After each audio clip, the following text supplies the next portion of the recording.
امام مالک کے استاذ ربیعہ بن فروخ ربیعۃ الرائے بہت بڑے مدینہ کے امام تھے. ان کی تربیت میں ان کی والدہ کا رول رہا. سہیلہ نام تھا ان کی والدہ کا.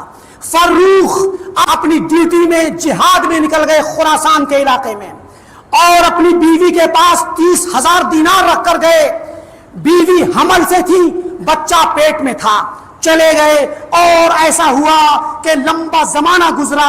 بعض روایتوں میں آتا ہے کہ ربیعہ کے والد فروخ 27 سال تک واپس نہیں آئے. لوگوں نے سمجھا کہ شاید انتقال کر گئے ہوں گے. بچہ پیدا ہوتا ہے, بڑا ہونے لگتا ہے, اس کے بعد ان کی تربیت کرتی ہیں. یہ تابعین کا زمانہ ہے, تبع تابعین کا, اور اس وقت یہ اپنے بچے کی تربیت میں پیسہ خرچ کرتی ہیں, علماء کے پاس بھیجتی ہیں.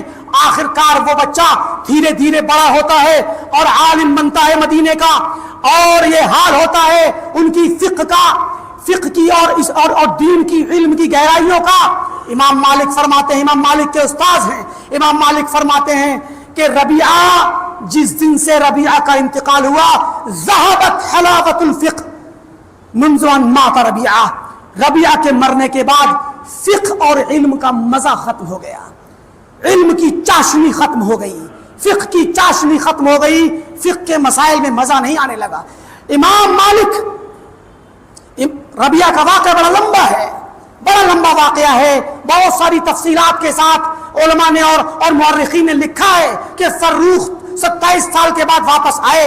بعض روایتوں میں ہے کہ سیدھے مسجد نبوی میں پہنچے تو دیکھا کہ ایک عالم دین بیٹھے ہیں, ان پر بہت ان کے ارد گرد بڑا حلقہ لگا ہے. تو دل میں خواہش ہوئی کہ کاش میرا بھی کوئی بیٹا ہوتا جو ایسے آج عالم ہوتا اور اس کے ارد گرد اتنے لوگ بیٹھ کر کے علم حاصل کرتے. اس کے بعد وہ اپنے گھر جاتے ہیں تو گھر کا دروازہ جب کھلواتے ہیں تو وہی نوجوان نکلتا ہے.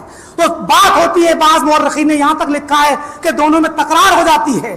ربیعہ کہتے تم میرے گھر میں کیا کر رہے ہو, وہ کہتا یہ میرا گھر ہے, تم یہاں کیا کر رہے ہو. تو اس طرح سے تکرار ہونے کے بعد ان کی ماں آتی ہیں اور بتلاتی ہیں کہ بیٹے یہ تمہارے والد ہیں, اور ان سے کہتی یہ تمہارا وہ بیٹا ہے جو آج مدینہ کا سب سے بڑا امام ہے.